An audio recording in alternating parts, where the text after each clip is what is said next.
Hello बच्चों, good morning. आज मेरा आपके साथ फिफ्थ सेशन है और पिछले सेशन में मैंने आपको बताया था बेटा इलेक्ट्रिक डाइपोल और इलेक्ट्रिक फील्ड के बारे में। इलेक्ट्रिक फील्ड इंटेंसिटी ली थी हमने सिर्फ पॉइंट चार्ज की वजह से। सोर्स चार्ज पॉइंट चार्ज था, ठीक है। और पहली मेरी रिक्वेस्ट ये है बिफोर आई स्टार्ट कि अगर आपको अच्छा लग रहा है तो प्लीज लाइक और सब्सक्राइब जरूर करें, बेल आइकन जरूर प्रेस करें, ठीक है। मुझे भी अच्छा लगेगा आपको अगेन एंड अगेन एक्सप्लेन करना। हर वीडियो में आपको ऐसी चीजें बताऊंगा जो जनरली बच्चों को नहीं मालूम होती। और यूट्यूब पे भी मैं बहुत सारी वीडियोस देखता हूँ, इतनी डीप में कॉन्सेप्ट क्लियर नहीं करते teachers, but I am doing it. तो प्लीज लाइक एंड सब्सक्राइब जरूर करें जिससे कि आपको नॉलेज बढ़े, आप एग्जाम में बढ़िया मार्क्स लाओ, आप कॉम्पिटिशन्स में सेलेक्ट हो, रैंक बढ़िया है। बेसिक कॉन्सेप्ट क्लियर होते हैं ना बेटा, तो कोई भी टारगेट टफ नहीं है, चाहे वो बोर्ड की बात करें चाहे वो कंपटीशन की बात करें। राइट बेटा। अब जैसे यही क्वेश्चन था बेटा, स्कूल में बहुत बार आता है, स्कूल में जब हम लोग पेपर बनाते थे तो ये क्वेश्चन डालते थे। Very simple question. यहाँ पर देखा बेटा आपने डिस्टेंस 0.05, 0.05, ये 0.1, ये 0.1, ये 0.05। तो 0.05 को हमने यहाँ पर बेटा क्वेश्चन को इजी बनाने के लिए, 0.05 को हमने 1a ले लिया है, ठीक है। मैंने जो क्वेश्चन की फिगर है ना वो a के टर्म्स में दिखाई है, तो अब आपको बिल्कुल अच्छी तरह से क्लियर आएगी। अब सबसे पहले एट पॉइंट ए निकालते हैं बेटा। एट पॉइंट ए मैं अलग अलग फिगर बनाऊंगा आपको। एट पॉइंट ए पॉइंट पर बेटा आप अलग अलग फिगर बनाओगे और क्लियर होगी बातें आपको। Plus Q, this is minus Q. A point पर इलेक्ट्रिक फील्ड निकालने के लिए बेटा प्लस वन चार्ज को प्लस क्यू क्या करेगा बेटा, रिपेल करेगा। माइनस क्यू क्या करेगा, अट्रैक्ट करेगा। दोनों फील्ड सेम डायरेक्शन में आ गई। तो E1 E2 चार्ज के साइन तो रखते ही नहीं है हम बेटा, डिस्टेंस भी सेम है, चार्ज भी सेम है, दोनों के क्यू बाई ए स्क्वायर। तो ई ए जो आई बेटा, दोनों फील्ड सेम डायरेक्शन में। मैंने बताया था पैरेललोग्राम लॉ में, जब दोनों field force vector same direction में होते हैं तो उन्हें ऐड कर देते हैं, सिंपली ऐड कर देते हैं मैग्नीट्यूड निकालने के लिए। तो this is E1 plus E2। Answer comes बेटा 2 KQ बाई ए स्क्वायर। अब आप वैल्यू रख दोगे। 2 K की वैल्यू क्या है बेटा, K की वैल्यू क्या है, 9 इंटू 10⁻9। Q की वैल्यू क्या दी है उसने, 10⁻−8। और A की वैल्यू हमने क्या मानी बेटा, 0.05। 0.05 मीन्स 5 इंटू 10⁻²। उसका स्क्वायर करेंगे तो 25 इंटू 10⁻⁻4 आएगा बच्चों। बस अब इसको कैलकुलेट कर लो, यूनिट इन न्यूटन पर कूलम।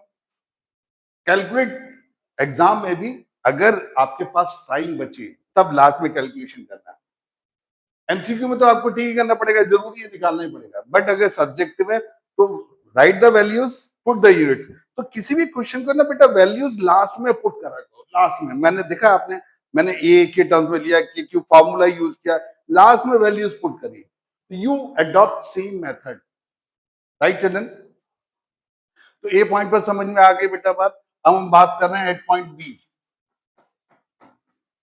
एट बी फिर से बेटा हमारी वही फिगर है, this is plus Q and this is minus Q. अब बी पॉइंट बेटा, ये डिस्टेंस ए थी, ये डिस्टेंस भी ए थी, और बी पॉइंट बेटा हमारा यहां था। Right children. तो फिर से प्लस वन चार्ज माना बेटा हमने। इस प्लस वन चार्ज को प्लस क्यू भी रिपेल करेगा और माइनस क्यू क्या करेगा बेटा, अट्रैक्ट करेगा। E2 इधर आ गई, E1 इधर आ गई। Right children. बड़ी कौन सी होगी बेटा, जिसके दो चार्जेस दोनों सेम है, जिसकी डिस्टेंस छोटी है वो फील्ड बड़ी होगी, और डिस्टेंस छोटी किसकी है बेटा, प्लस क्यू चार्ज वाली यानी E1। तो हम E1 माइनस E2 करेंगे। EB को क्या लिखेंगे बेटा, EB को हम लिखेंगे E1 माइनस E2। E1 कितनी आई बेटा, KQ by A square. E2 कितनी आई बेटा, E2 this distance 3a। Right children, because this is also a। E2 आ गए 3a, तो ये आ गए बेटा KQ बाई 9a स्क्वायर। और इसको हमने सॉल्व किया बेटा तो 8 KQ by 9a square. Direction किधर आई, ई नेट की डायरेक्शन जो बड़ी है उस तरफ, ई नेट इधर आएगी क्योंकि E1 बड़ी है बेटा, तो दिस इज ई नेट।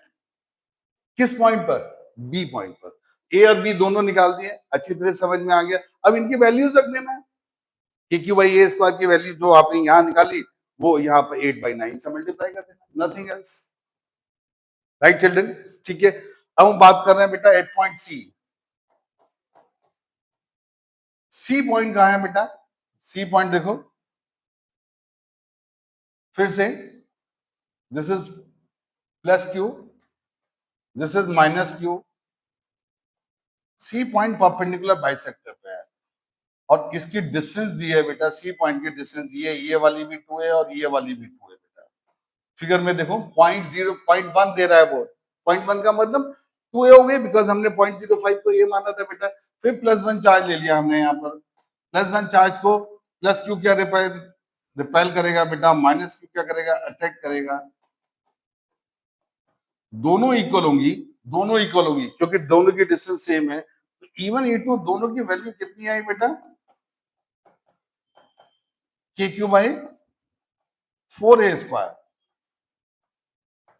इनके ये कंपोनेंट्स कैंसिल हो जाएंगे, ये कंपोनेंट्स ऐड हो जाएंगे, तो ई नेट जो आई बेटा सी पॉइंट पर, E C, this is 2E1 cos theta if this angle is theta, this is also theta। Right children, समझ में आ गई बेटा बात। तो ई सी की वैल्यू आ गई बेटा 2E1, E1 कितना है, के Q by 4a²। cos theta की वैल्यू कितनी आई बेटा, थीटा देखो ये थीटा है तो ये भी थीटा हुआ, ये भी थीटा ही था सिमेट्री से क्योंकि ये थीटा था सिमेट्री से, ये और ये अल्टरनेट एंगल है। तो cos थीटा की वैल्यू कितनी आई बेटा, बेस अपॉन हाइपोटेनस, इसका मतलब a/2a, a/2a means 1/a। Right children, clear हो गई बात, a/2a मींस 1/a नहीं 1/2, दिस इज 1/2।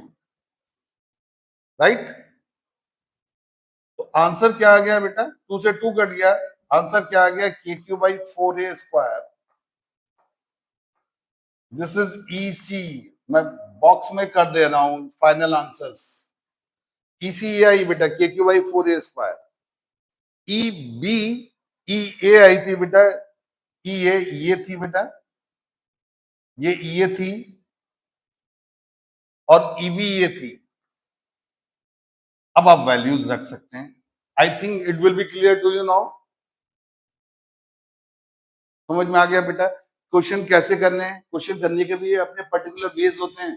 के क्यू बाई r² में शुरुआत में ही फार्मूले मत पुट करो, के की वैल्यू क्यू की वैल्यू नहीं, पहले उसको सिंपल तरीके से सॉल्व करो, जब फाइनल रिजल्ट आए तब वैल्यूज रखो बेटा। This is the way to find the answers. Right children, next page देखें बेटा। अब अगर electrostatic field line is a continuous curve, that is a field line can not have sudden break. Yes, देखो बेटा basically बेटा electric field lines क्या होती हैं, इलेक्ट्रिक फील्ड लाइंस किसी भी प्लस क्यू चार्ज की अगर हम फील्ड लाइंस देखें तो फील्ड लाइंस बेटा वो पाथ है, फील्ड लाइंस वो पाथ है जिसमें किसी पॉजिटिव चार्ज पार्टिकल को रखने पर जिस डायरेक्शन में वो मूव करेगा, जो पाथ वो फॉलो करेगा वो पाथ ही फील्ड लाइंस है। अब जैसे बेटा ये प्लस क्यू चार्ज है, प्लस क्यू चार्ज के पास कोई हमने प्लस क्यू अनदर चार्ज रख दिया, तो ये वाला चार्ज यहां से चलेगा बेटा, कहां तक जाएगा, इंफिनिटी तक। तो डॉटेड करके छोड़ देते हैं। तो डॉटेड करने का मतलब यही है बेटा कि we are not showing sudden break. Sudden break का मतलब मैं इनको यही खत्म कर देता नहीं। पॉजिटिव चार्ज की फील्ड लाइंस पॉजिटिव चार्ज से शुरू होती है बेटा, स्टार्ट होती है और नेगेटिव तक जाती है, तो यहां हमने नेगेटिव चार्ज इंफिनिटी पे माना हुआ है, तो हम डॉटेड करके छोड़ते हैं। एंड इन ऑल डायरेक्शन, अब जैसे प्लस क्यू सपोज बेटा हम यहां रख देते हैं बेटा, तो ये वाला पाथ फॉलो करता है, अप टू इंफिनिटी जाता है। प्लस क्यू सपोज हम यहाँ रख देते हैं बेटा, तो ये वाला पाथ फॉलो करता है, इंफिनिटी तक जाता है। यहाँ रख देते हैं बेटा प्लस क्यू, तो ये वाला पाथ फॉलो करता है, इंफिनिटी तक जाता है।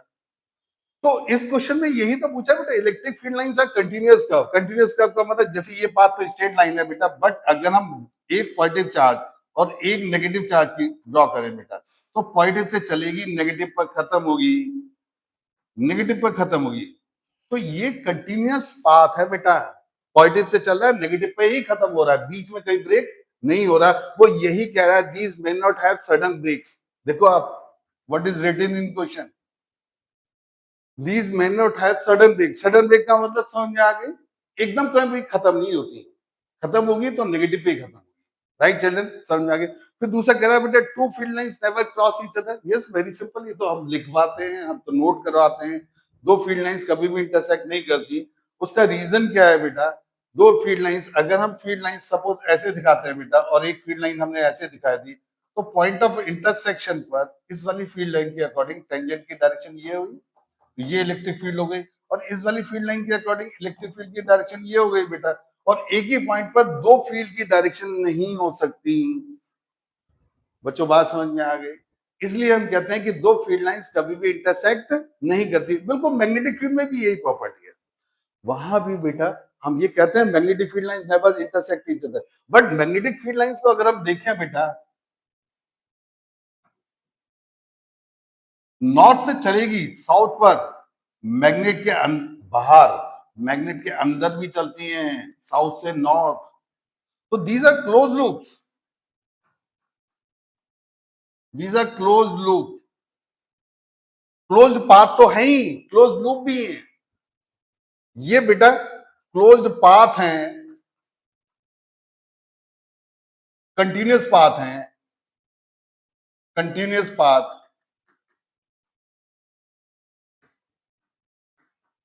But not close loop, not close loop. Close loop कब हो जाती है बेटा, जैसे क्लोज लूप कब कहते हैं हम इलेक्ट्रिक फील्ड लाइंस को, जैसे यहां से चलती, यूं जाती और वापस भी आ जाती, तो हम इन्हें क्लोज लूप कह देते हैं। जबकि वापस नहीं आ रही है, it is not returning back, तो हम कभी भी इनको क्लोज लूप नहीं कहते। चिल्ड्रन बात समझ में आ गई, क्लियर हो गई। कभी भी इलेक्ट्रिक फील्ड लाइंस अगर ऐसे ड्रॉ कर रहे हैं तो ये समझ लीजिए गलत है, because electric field lines are never close loop, continuous path होगी, कंटिन्यूअस पाथ ये, magnetic field lines close loop है। किसी की भी मैग्नेटिक फील्ड लाइंस ड्रॉ करो बेटा, जैसे सर्कुलर लूप की, करंट कैरिंग कॉइल की, तो उसका एक फेस नॉर्थ बन गया, एक फेस साउथ बन गया, मैग्नेट के नॉर्थ से चली साउथ में, अंदर साउथ से north. So these are always close loop, magnetic field lines are always close loop, जबकि electric field lines are open loop. तो आई होप दोनों पार्ट के आंसर समझ में आ गए बेटा। तो इलेक्ट्रिक फील्ड लाइंस इंटरसेक्ट क्यों नहीं करती, because at the point of intersection there are two directions of field at the same point, which is not possible. One mark, one answer, आपको फुल मार्क्स मिलेंगे if you write such answers, right children, समझ में आ गई बात। Next देखते हैं बेटा, नेक्स्ट क्वेश्चन, हम बैक एक्सरसाइज पे आ रहे हैं। 2 point charges 3 microcoulomb and -3 microcoulomb are located 20 centimeter apart in vacuum। Simple है, ठीक है, कोई बात नहीं। डाइपोल बना रहे हैं, ये तो हमें क्लियर हो ही रहा है बेटा, it is clear very well, समझ में आ गई बच्चों बात।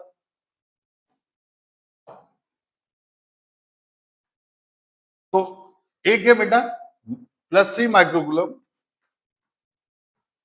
और एक है बेटा -3 माइक्रोकूलम, राइट। कितनी डिस्टेंस पर है, 20 सेंटीमीटर अपार्ट, 20 सेंटीमीटर अपार्ट को 0.2 मीटर लिख दिया बेटा। अब वो क्या कह रहा है, what is the electric field at the midpoint of the line AB? yes, very easy, mid point पे जहां कहीं भी इलेक्ट्रिक फील्ड निकालते हैं बेटा, +1 चार्ज एज्यूम करते हैं, +1 को +3 क्या करेगा बेटा, रिपेल करेगा, -3 क्या करेगा, अट्रैक्ट करेगा।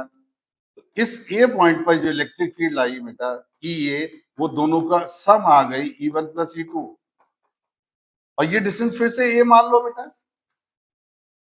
तो ये आ गई KQ/A², KQ/A²। इसको हमने क्यों मान लिया, इन दोनों को क्यों मान लिया बेटा, KQ/A², KQ/A², तो क्या आ गया बेटा, 2KQ/A²। अब वैल्यू रखो, अब जो जो आपने माना है वो सबकी वैल्यू रखो, अब कोई प्रॉब्लम नहीं। 2K की वैल्यू क्या है बेटा, 9 × 10⁹ Q की वैल्यू क्या थी बेटा, माइक्रोकूलम, 3 × 10⁻⁻⁶। डिस्टेंस ए क्या थी बेटा, ये टोटल डिस्टेंस 20 सेंटीमीटर थी, तो ये 10 सेंटीमीटर हो गई, 10 सेंटीमीटर को 0.1 लिखेंगे, 0.1 का स्क्वायर लिखेंगे, 0.01, राइट चिल्ड्रन? कैलकुलेट कर लेना, आंसर लिख देना न्यूटन पर कूलम। कैलकुलेशन में आप पर छोड़ रहा हूं, आप देखिए आंसर्स भी लिखे हुए हैं, you can verify. Okay fine. अब वो क्या कह रहा है बेटा, if a negative test charge of magnitude 1.59 into 10⁻⁹ coulomb is placed at this point. अब देखो बेटा, अब फिर से एक बात और सुन लो, मैंने तुम्हें बताया था बेटा कि अगर किसी पॉइंट पर इलेक्ट्रिक फील्ड इधर है और आपने यहाँ पर प्लस क्यू चार्ज रखा तो फोर्स भी इधर लगता है, क्यूई। और अगर बेटा आपने यहाँ पर नेगेटिव चार्ज रखा, इलेक्ट्रिक फील्ड इधर थी, तो फोर्स इधर लगता, एफ इक्वल टू, लगता वही है, मैग्नीट्यूड वही रहता है बेटा, Q not E. Right children, समझ में आ गई बेटा बात? तो ऐसे ही बेटा जब ये दो चार्जेस रखे थे, +3 माइक्रोकूलम एंड -3 माइक्रोकूलम, और हमने बेटा यहाँ पर इलेक्ट्रिक फील्ड निकाली थी, वो आई थी 2kq/a²। ई नेट की डायरेक्शन किधर थी बेटा? ई नेट की डायरेक्शन इधर थी, ई ए की डायरेक्शन। और हमने कैसा चार्ज रखा है बेटा यहाँ पर? नेगेटिव चार्ज कह रहा है बेटा वो, तो नेगेटिव चार्ज का मतलब -q, तो -q पर फोर्स किधर लगेगा बच्चों? अभी मैं डिस्कस कर रहा था, अगर नेगेटिव चार्ज है तो इलेक्ट्रिक फील्ड की अपोजिट डायरेक्शन में फोर्स लगेगा। ये आ गया बेटा फोर्स, और फोर्स की वैल्यू हम लिखेंगे Q not E। This is Q not E। Q not कितना है बेटा? वैल्यू रख दो 1.5 into 10⁻⁹ -9 का मतलब नैनो कूलम, और E की वैल्यू जो आपने निकाली बेटा, वो वैल्यू यहाँ E की रख दो, और फोर्स की यूनिट रखेंगे। E की वैल्यू आपने निकाली हुई है पहले, कितनी थी? आंसर्स में देखें 5.4 into 10⁻⁻6, तो 5.4 into 10⁻⁶ से मल्टीप्लाई कर दिया बेटा। राइट चिल्ड्रन, समझ में आ गई बेटा बात? तो जो आंसर आ रहा है 5.4 को 1.5 से मल्टीप्लाई करो, यही आएगा बेटा exactly, and that will be 8.1 into 10⁻³ Newton. किसके अलोंग? किसके अलोंग आया बेटा? डाइपोल। ये डाइपोल है या नहीं? डाइपोल की डायरेक्शन क्या होती है? नेगेटिव से पॉजिटिव चार्ज, इस डायरेक्शन में, और फोर्स भी इसी डायरेक्शन में आया, तो अलोंग द डाइपोल मूवमेंट, ऐसे भी लिख सकते हैं, along the dipole movement. Teacher और खुश हो जाएंगे आपसे कि बच्चे को डाइपोल भी मालूम है, इससे पता लग रहा है बच्चे को डाइपोल भी मालूम है, ये कि दिस इज डाइपोल। फोर्स की यूनिट भी लिखेंगे, फोर्स की यूनिट क्या आएगी बेटा? न्यूटन। राइट चिल्ड्रन, समझ में आ गई? एग्जाम्पल भी बहुत इंपॉर्टेंट है, बेसिक चीजें तो बेटा एग्जाम्पल्स और सॉल्व एक्सरसाइज है, उसके बाद आप बैक एक्सरसाइज करें, उसके बाद किसी भी बुक के क्वेश्चन करें। पहले एनसीईआरटी मस्त है, एनसीईआरटी लेवल आपको आना चाहिए। ऐसा ना हो आप एनसीईआरटी मिस कर रहे हैं और आप बड़े बड़े क्वेश्चन, टिपिकल क्वेश्चंस लगा रहे हैं, तो उससे कोई फायदा नहीं। राइट चिल्ड्रन, नेक्स्ट देखें, system has two charges, QA QB। ये भी देख लो बेटा, ये भी डाइपोल बनना है, एक पॉजिटिव है एक नेगेटिव है, लोकेटेड एट 0 0 -15 0 0 +15। यस, देखो बेटा फिगर बना रहा हूं, आपको पता है ना, ये एक्स एक्सिस होती है बेटा, ये वाई एक्सिस होती है, ये जेड एक्सिस होती है। तो एक चार्ज किधर रखा है बेटा? 0 0 -15, इसका मतलब माइनस जेड एक्सिस पर ये चार्ज आ गया बेटा 0 0 -15 पर। और वो चार्ज क्या है बेटा? पॉजिटिव नेगेटिव, पॉजिटिव चार्ज है। राइट चिल्ड्रन, तो पॉजिटिव चार्ज रख दिया बेटा हमने इधर, प्लस क्यू। दूसरा चार्ज है बेटा नेगेटिव चार्ज है, वो बी पॉइंट पर रखा है, वो 0 0 15। 0 0 15 का मतलब बेटा एक्स एक्सिस, एक्स कोऑर्डिनेट 0 है, वाई कोऑर्डिनेट 0 है, जेड कोऑर्डिनेट है, इसका मतलब it is along Z axis. इससे पहचाना है हमने। राइट चिल्ड्रन, तो सपोज ये माइनस क्यू है बेटा, और ये कहां रखा है? 0 0 15 पर, 15 सेंटीमीटर है। देखो आप माइंड करो, ये सब चीजें ध्यान से समझा करो बेटा। What is the total charge and electric dipole moment? कोई बोल रहा नहीं, टोटल चार्ज क्या आ गया बेटा? टोटल चार्ज, चार्ज में एडिटिव प्रॉपर्टी होती है, तो टोटल चार्ज क्या आ गया बेटा? 0 प्लस क्यू माइनस क्यू का सम। डाइपोल मोमेंट क्या होता है बेटा? P equal to 2AQ। अब यहाँ 2A क्या है बच्चों? देखो फटाफट मुझे बताओ 2A क्या है?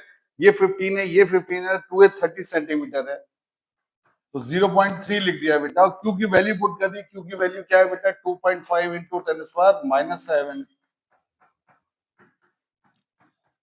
तो ये आ गया बेटा 0.75 into 10⁻⁻7।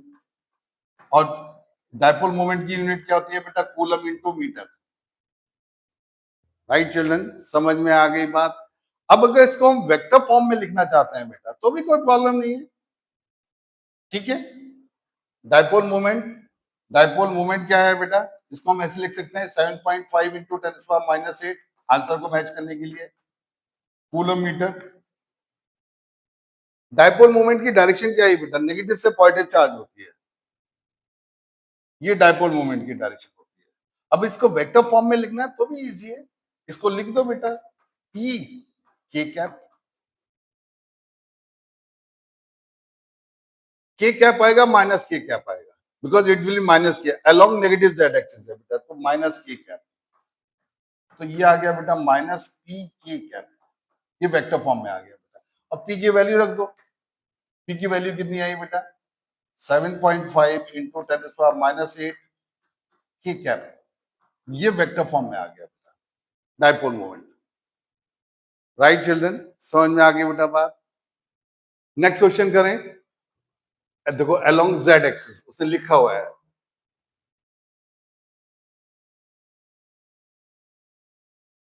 next beटा electric dipole with dipole moment is aligned with the direction of a uniform electric field of magnitude this much. Calculate the magnitude of the torque. Torque क्या होता है बेटा डाइपोल पर, टॉर्क आपने सिंपल पॉइंट पढ़ा हुआ है। Torque होता है, अभी मैंने थ्योरी में पढ़ाया नहीं है, but since we are taking these numerical problem तो बता देता हूं बेटा कि किसी भी यूनिफॉर्म इलेक्ट्रिक फील्ड में बेटा, किसी भी यूनिफॉर्म फील्ड में अगर हम डाइपोल रखते हैं minus Q plus Q, dipole moment की डायरेक्शन माइनस से प्लस क्यू होती है। सपोज ये पॉइंट ओ है बेटा, प्लस क्यू पर फोर्स किधर लगा, इधर, इलेक्ट्रिक फील्ड की सेम डायरेक्शन में। यूनिफॉर्म फील्ड का मतलब इलेक्ट्रिक फील्ड की वैल्यू हर जगह सेम है, डायरेक्शन भी सेम है, कहीं पर भी ले लो। माइनस क्यू पर भी जहां रखा है वहां भी इलेक्ट्रिक फील्ड इधर ही है बेटा, तो फोर्स की वैल्यू पॉजिटिव चार्ज पे तो इधर ही लगी, नेगेटिव चार्ज पे फोर्स इधर लगेगा बेटा, this will be Q E. तो नेट फोर्स क्या आ गया, F net, equal and opposite force लग रहा है बेटा, क्यूई माइनस क्यूई, कितना आ गया बेटा, एफ नेट जीरो आ गया। एफ नेट जीरो होने का मतलब ये जो डायपोल है बेटा, अगर ये रिजिड बॉडी है तो ये ट्रांसलेटिव मोशन नहीं करेगा, it will not execute translative motion. But ये वाला फोर्स अगर हम देखें बेटा, सपोज जैसे ये रॉड है बेटा आपके पास, सपोज एज्यूमेटेड थिन बार, इधर फोर्स में इधर लगा रहा हूं बेटा, इधर इधर लगा रहा हूं, तो ये रोटेट करने लग जाएगा। तो इसमें जो टॉर्क आएगा बेटा, टॉर्क, वो हम प्रूव भी करेंगे, that will be P sine theta. Right children, P की वैल्यू दी हुई है बेटा, पी की वैल्यू हमें दी है 4 इंटू 10⁻⁻9। पी की वैल्यू दी है बेटा हमें 5 इंटू 10⁻4, और थीटा हमें दिया है बेटा 30 डिग्री, साइन 30 1/2। ठीक है, ये कितना आ गया बेटा, 10 10⁻5 10⁻⁻4 न्यूटन इंटू मीटर का टॉर्क आ गया। टॉर्क की यूनिट क्या होगी, न्यूटन इंटू मीटर। यूनिट लिखना ना भूलें, यूनिट गलत भी ना लिखें, दोनों के हाफ मार्क्स करते हैं। यूनिट गलत लिखना, यूनिट नहीं लिखना, एक जैसी बात है, समझ आया बेटा। अब अगर हम वेक्टर फॉर्म में बेटा इसको लिखते हैं, टॉर्क वेक्टर फॉर्म में पी क्रॉस ई लिखते हैं। पी क्रॉस ई का मतलब, अब देखो पी वेक्टर ये है, ई वेक्टर ये है बेटा, क्रॉस प्रोडक्ट की डायरेक्शन हम किससे निकालते हैं बेटा, स्क्रू रूल से, आपने पढ़ा है पहले भी। तो स्क्रू को पी से ई की तरफ घुमाओ, स्क्रू को अगर हम पी से ई की तरफ घुमाएंगे, क्लॉकवाइज घुमाएंगे, क्लॉकवाइज घुमाएंगे मतलब स्क्रू अंदर जाएगा, यहां पर रखे स्क्रू को अगर क्लॉकवाइज घुमाएंगे अंदर जाएगा, एंटी क्लॉकवाइज घुमाएंगे तो बाहर निकलेगा। तो direction of torque according to given figure, direction of torque is normally inward, बच्चों को मालूम नहीं होता, वो क्लॉकवाइज एंटी क्लॉकवाइज लिख देते हैं, जबकि गलत है ये। टॉर्क की डायरेक्शन बेटा हमेशा वेक्टर फॉर्म से देखते हैं, और वेक्टर फॉर्म में क्रॉस प्रोडक्ट की डायरेक्शन हमेशा स्क्रू रूल से निकालते हैं। स्क्रू रूल का मतलब क्या है बेटा, जैसे सपोज ये वेक्टर ए है बेटा, ये वेक्टर बी है, राइट चिल्ड्रन, और ये एंगल थीटा है बेटा, तो वेक्टर सी सपोज ए क्रॉस बी है बेटा, ए क्रॉस बी है सी वेक्टर, तो सी वेक्टर पहली बात तो ए के भी परपेंडिकुलर होगा, सी वेक्टर बी के भी परपेंडिकुलर होगा। तो ए और बी दोनों के प्लेन के परपेंडिकुलर दो डायरेक्शन आई बेटा, या तो आउटवर्ड या इनवर्ड, बट हम स्क्रू रूल यूज करते हैं, तो स्क्रू को ए से बी की तरफ घुमाएंगे तो स्क्रू किधर जाएगा बेटा, अंदर की तरफ, तो डायरेक्शन ऑफ सी आ गई नॉर्मली इनवर्ड। बच्चों बात समझ में आ गई, तो इसीलिए इस फिगर में भी डायरेक्शन ऑफ सी क्या है बेटा, नॉर्मली इनवर्ड को क्रॉस से शो करते हैं, नॉर्मली आउटवर्ड को डॉट से शो करते हैं, राइट चिल्ड्रन, समझ में आ गई बेटा बात। इतना सब कुछ उसने पूछा नहीं था, उसने डायरेक्शन ऑफ टॉर्क नहीं पूछी, मैग्नीट्यूड ऑफ टॉर्क, क्योंकि डायरेक्शन ऑफ टॉर्क तो बहुत सारे बच्चे दे ही नहीं पाते, हमें डायरेक्शन ऑफ टॉर्क लिखनी पड़ती normally inward into the page, right children, समझ में आ गई बात सबको, ठीक है। तो कॉन्सेप्ट बहुत बढ़िया तरह से क्लियर करो, मैं आपको कॉन्सेप्ट ही क्लियर करने के लिए आया हूं, क्योंकि बच्चे फिजिक्स पढ़ते हैं बट कॉन्सेप्ट क्लियर नहीं होते। नेक्स्ट देखते हैं बेटा, a polythene piece rubbed with wool is found to have a negative charge of this much, estimate the number of electrons transferred, कोई प्रॉब्लम नहीं, Q is equal to NE होता है बेटा, Q कितना है बेटा 3 into 10 power minus 7, N की value निकालनी है हमें बेटा, E की वैल्यू 1.6 into 10 power minus 19, ठीक है बच्चों, समझ में आ गई बात। तो 1.6 और ये बेटा 3 है, देखो आंसर क्या लिखा है उसने, आंसर उसने लिखा है 2 into 10 power 12, बट एक्चुअली 2 नहीं होगा ना, 2 से कम होगा, this will not be whole number, what I mean to say, आप 3 को 1.6 से डिवाइड करेंगे 2 नहीं आएगा, 2 से कम वैल्यू आएगी, इसका मतलब हो सकता है ये जो n आए बेटा ये होल नंबर में ना आए, बट अगर हम 10^12 इलेक्ट्रॉन्स के कंपैरिजन में इस फ्रैक्शन के इलेक्ट्रॉन्स को चार्ज को नेग्लेक्ट कर सकते हैं, इसलिए हम quantization of charge although invalid होता है मैक्रोस्कोपिक स्केल पर, बट हम इसको मान लेते हैं।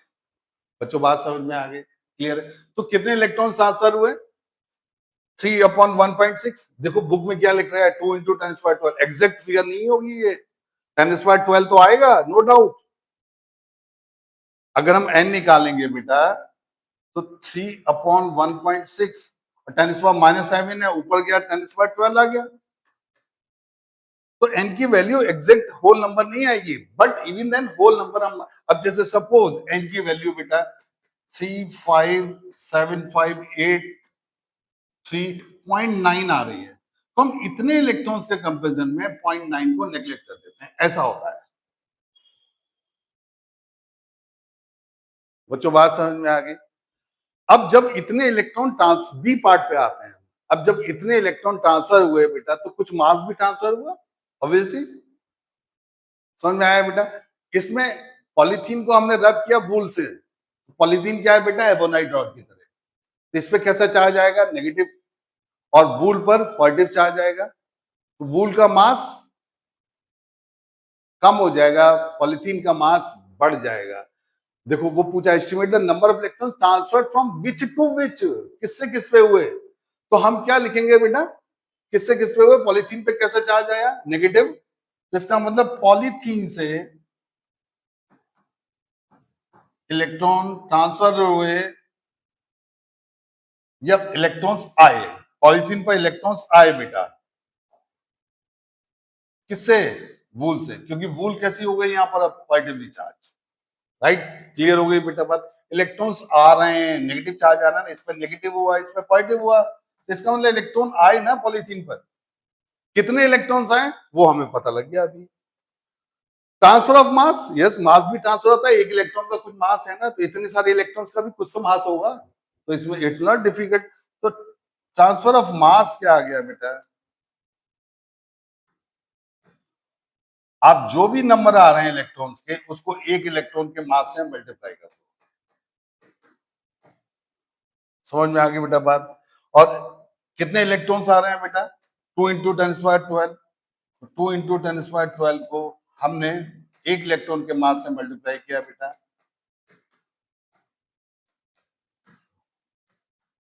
18.2 × 10⁻19 kg। Right children? समझ में आ गई बेटा बात? और इसको इसने क्या लिख दिया है बेटा? आंसर मैच करना है। उसने क्या लिखा है? 1.82 × 10⁻18 लिख सकते हैं। और 1.82 को उसने राउंड ऑफ कर दिया है 2। तो कभी आंसर मैच ना करना तो परेशान मत हुआ करो। सोचो हम जो कर रहे हैं वो सही कर रहे हैं। समझ में आ गई बेटा बात? तो हमारा आंसर मैच नहीं कर रहा है कि एग्जैक्ट वैल्यू मैच नहीं कर रही है, बट ठीक है, उन्होंने नहीं दिया एग्जैक्ट आंसर, उनकी गलती है, बट हम ऐसी गलती नहीं करेंगे। हम एग्जैक्ट आंसर देंगे, भले ही आंसर को मैच करने के लिए उससे वैल्यू मैच कर देंगे, राउंड ऑफ किया है। Right children? समझ में आ गई बात? नेक्स्ट देखते हैं बेटा।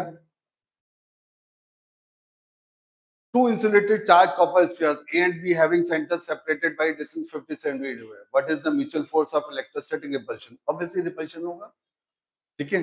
Radii of A B are negligible in comparison to separation, इसलिए क्योंकि पॉइंट चार्ज की तरह बिहेव करे। What is the force of repulsion if each sphere is charge to double the value of amount and the distance between them is half?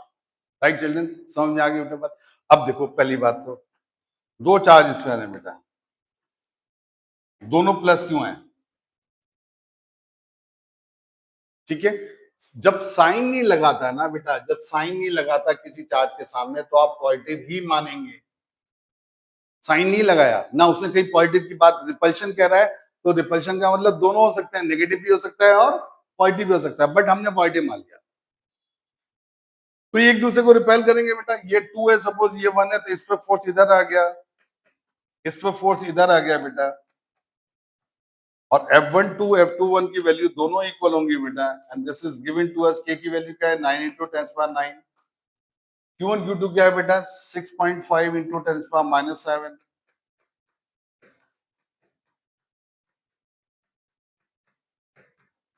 Right children? समझ में आ गई? कितनी डिस्टेंस पे रखे थे बेटा? 50 सेंटीमीटर पर, यानी 0.5 का स्क्वायर 0.25। फोर्स की वैल्यू ही आ गई बेटा। ठीक है, कोई प्रॉब्लम नहीं, आसान है। इसको हम ऐसे भी तो लिख लेते थे, K q q by r square. अब वो क्या कह रहा है बेटा? अब वो देखो क्या कह रहा है कि दोनों चार्जेस को हमने क्या करा है? डबल अमाउंट से चार्ज कर दिया, और distance between them is half. अब देखो बेटा, सुन लो मेरी बात, डबल अमाउंट से चार्ज कर दिया, यानी ये भी 2Q हो गया बेटा और ये भी 2Q हो गया। पहली डिस्टेंस हमने उनके बीच की आर ली थी, सपोज ये आर थी बेटा, आर की वैल्यू 0.5 थी। अब हमने आर को हाफ कर दिया, तो एफ डैश की वैल्यू क्या आ जाएगी बेटा? के 2Q अपॉन R/2 का स्क्वायर। सिंपल है। तो कितने टाइम्स हो जाएगी बेटा? 16 टाइम्स ऑफ एफ। अब इसको 16 से मल्टीप्लाई करो, देखो 1.5 × 10⁻2 को 16 से मल्टीप्लाई करो बेटा।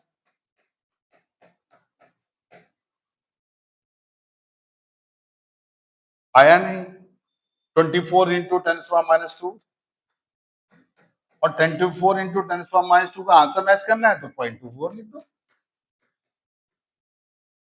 बच्चों बात समझ में आ गई सबको? क्लियर है? कोई डाउट तो नहीं? अच्छी तरह समझ में आ रहा है? तो लाइक और सब्सक्राइब करना ना भूलें। मैं आपको बहुत बढ़िया तरह से कॉन्सेप्ट बताऊंगा, हर कॉन्सेप्ट, हर क्वेश्चन को कैसे इजी फॉर्म में फटाफट करते हैं। नेक्स्ट देखते हैं बेटा, फिर से बैक एक्सरसाइज का क्वेश्चन है बेटा। 3 चार्ज पार्टिकल्स। अब देखो ये तो बहुत ही बढ़िया क्वेश्चन है। Give the sign of 3 charges and which of these particle has the highest charge to mass ratio. तो सबसे इंपॉर्टेंट बात बेटा, सबसे इंपॉर्टेंट बात, चार्ज टू मास रेशियो जो होता है Q/m, ये चार्ज टू मास रेशियो है।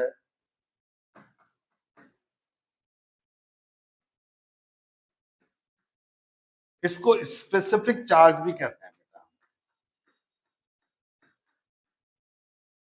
Specific charge.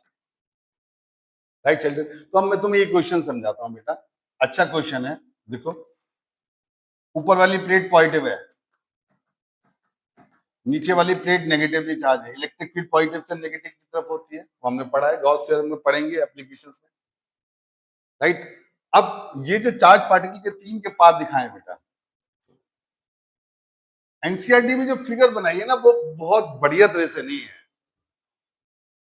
किसका डेविएशन ज्यादा हो रहा है, वाई डिफ्लेक्शन किसका ज्यादा है, हमें नहीं पता लग रहा, फिगर को देख के नहीं पता लग रहा है, because these are not moving along the same line, how we can जज। So this is the problem with NCERT. Figures are not very clear. अब ये वाला जो चार्ज पार्टिकल है बेटा, दूसरा भी इधर गया, दूसरा भी इधर गया,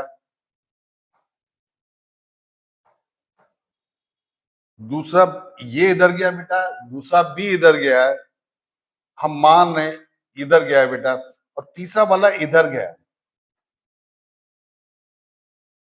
राइट चिल्ड्रन, समझ में आ गई बेटा बात। तो किसका वाई देखें, हमें एक्चुअल में जज नहीं पता लग रहा, बिल्कुल नहीं क्लियर पता लग रहा। इसका वाई अगर हम देखें बेटा, तो देखो इसका वाई क्या आया, ये आया, ये y3 आया। इसका वाई बेटा इसके पाथ से आएगा, और इसका वाई जो है बेटा इसके पाथ से आएगा। तो हमें पता तो ना लग रहा है y1 y2 y3 एक जैसे ही लग रहे हैं। फिगर से बहुत अच्छी तरह क्लियर नहीं हो रहा, because these all are not moving along the same line. अगर सेम लाइन में मूव कर रहे होते तो हमें बहुत अच्छी तरह से फिगर क्लियर होती। राइट चिल्ड्रन, समझ में आ गई बात। तो हम बात कर रहे हैं बेटा, सपोज ये क्यू चार्ज है, क्यू चार्ज है बेटा, प्लस क्यू चार्ज है। अब मैं फिगर थोड़ी सी क्लियर बनाता हूं। यहां पर ये हमने बेटा एक्स एक्सिस मान ली, और ये हमने वाई एक्सिस मान ली। पार्टिकल इनिशियली इधर चल रहा था एक्स एक्सिस के अलोंग, इसका मतलब पार्टिकल की एक्स डायरेक्शन वाली स्पीड तो यू थी, क्योंकि अल्फा 0 है, कॉस 0 1 होता है।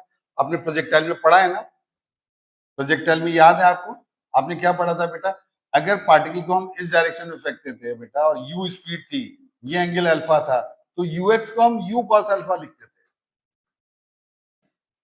और यू वाई को हम यू साइन अल्फा लिखते थे। राइट चिल्ड्रन, बट इसमें सारे पार्टिकल इधर चल रहे हैं, तो हमने यूएक्स को यू मान लिया बेटा, u x is equal to you.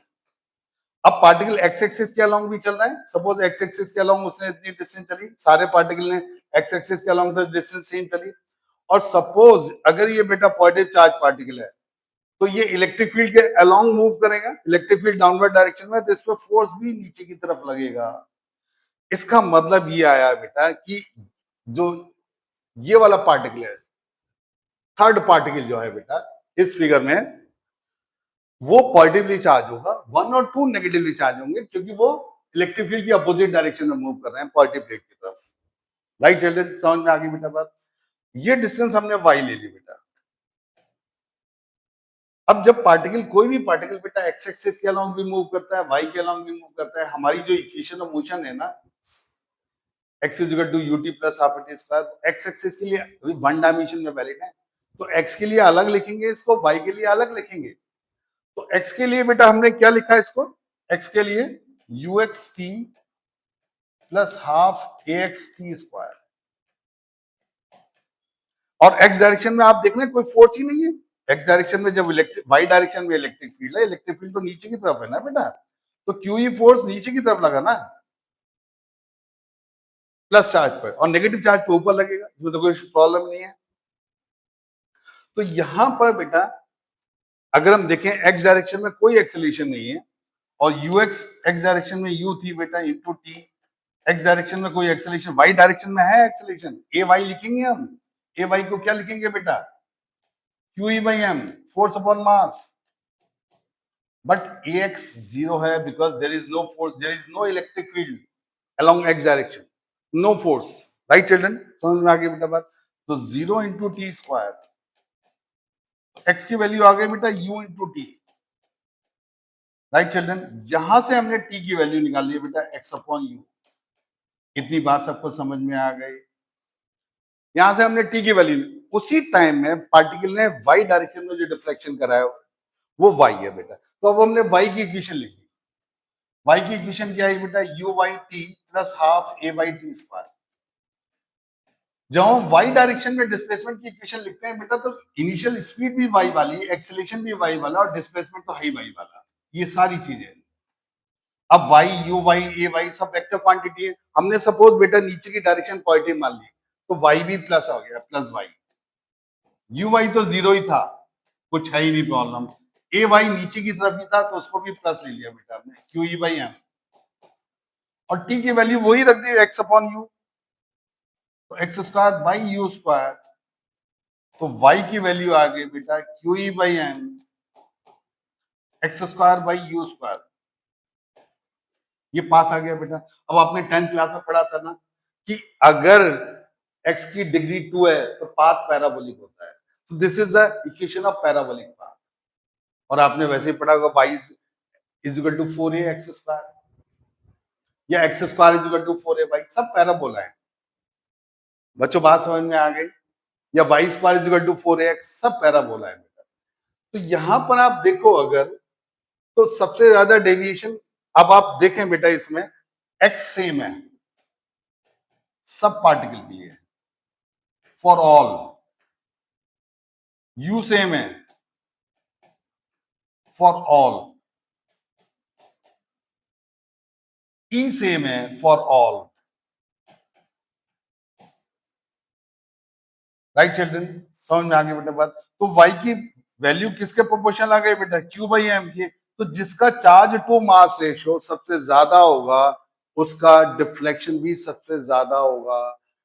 तो इसके अकॉर्डिंग एनसीईआरटी के आंसर्स के अकॉर्डिंग वो कह रहा है कि आप मान के चलो कि थर्ड वाले पार्टिकल का वाई सबसे ज्यादा है, तो इसका चार्ज टू मास रेशियो भी सबसे ज्यादा होगा। राइट चिल्ड्रन, समझ में आ गई बेटा बात? तो q y m third particle का वाई सबसे ज्यादा, और थर्ड पार्टिकल बेटा पॉजिटिवली चार्ज होगा। क्लियर हो गई बात? समझ में आ गई बच्चों बात? तो which particle has the sign, तो हमने दे ही दिए, हमने साइन दे दिए बेटा। जो पॉजिटिव प्लेट की तरफ जा रहा है वो दोनों नेगेटिवली चार्ज पार्टिकल है, जो नेगेटिव प्लेट की तरफ जा रहा है वो पॉजिटिवली चार्ज पार्टिकल है। राइट चिल्ड्रन, समझ में आ गई? और इसमें बेटा जो डिफ्लेक्शन आया वो y proportional to q by m आया। क्यू बाई एम जिसका सबसे ज्यादा होगा। अब जैसे बेटा हम प्रोटोन की बात करें, प्रोटोन की, प्रोटोन मान लें अगर हम, तो प्रोटोन का क्यू बाई एम क्या है बेटा? क्यू ई है, एम 1u है, एम एम है। इलेक्ट्रॉन का बेटा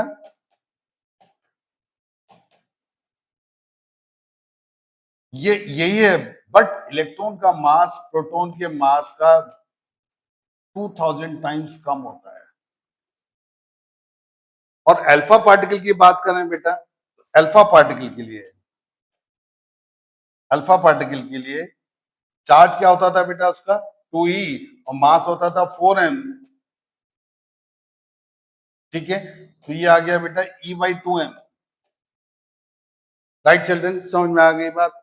तो इसका मतलब अल्फा पार्टिकल का डिफ्लेक्शन सबसे कम होगा क्योंकि उसका चार्ज टू मास रेशियो सबसे कम है।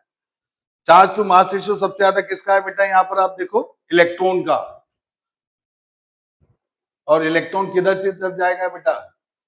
पॉजिटिवली चार्ज प्लेट की तरफ।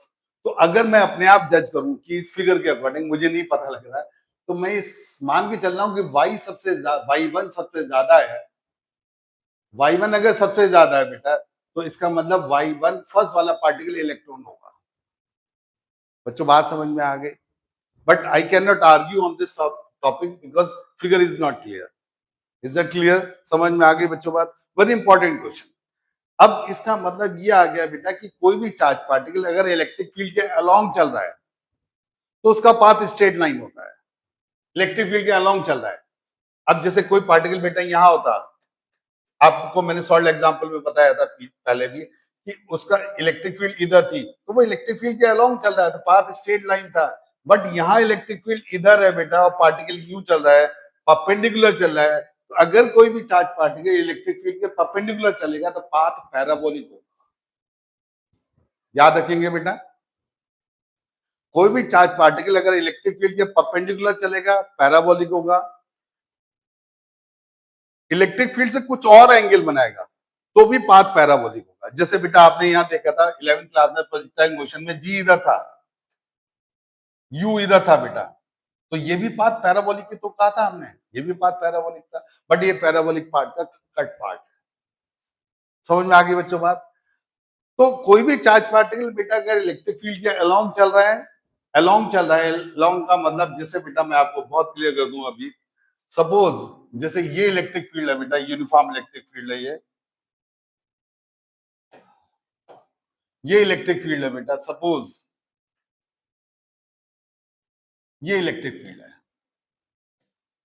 और यहां कोई पॉजिटिव चार्ज पार्टिकल चल रहा है बेटा इधर की तरफ, यू इधर है बेटा, तो वो इधर की तरफ ही चलता जाएगा और उस पर फोर्स भी इधर लगेगा, तो स्पीड बढ़ेगी, तो इस डायरेक्शन में जो एक्सेलरेशन होगा बेटा, force upon mass q by m, और ये एक्सेलरेशन कांस्टेंट होगा, कांस्टेंट का मतलब यूनिफॉर्म होगा। तो जब कोई भी एक्सेलरेशन यूनिफॉर्म होता है तो हम ये इक्वेशन ऑफ मोशन जो है यूनिफॉर्म एक्सेलरेशन के लिए ही तो है, ये लगा सकते हैं बेटा, v square is equal to u square plus 2x या x is equal to ut plus half t square, ये सब कांस्टेंट एक्सेलरेशन के लिए, और उसका पाथ कैसा रहेगा बेटा, स्ट्रेट लाइन। तो अगर कोई particle electric uniform electric field के अलोंग चल रहा है तो उसका पाथ स्ट्रेट लाइन चल रहेगा हमेशा बेटा।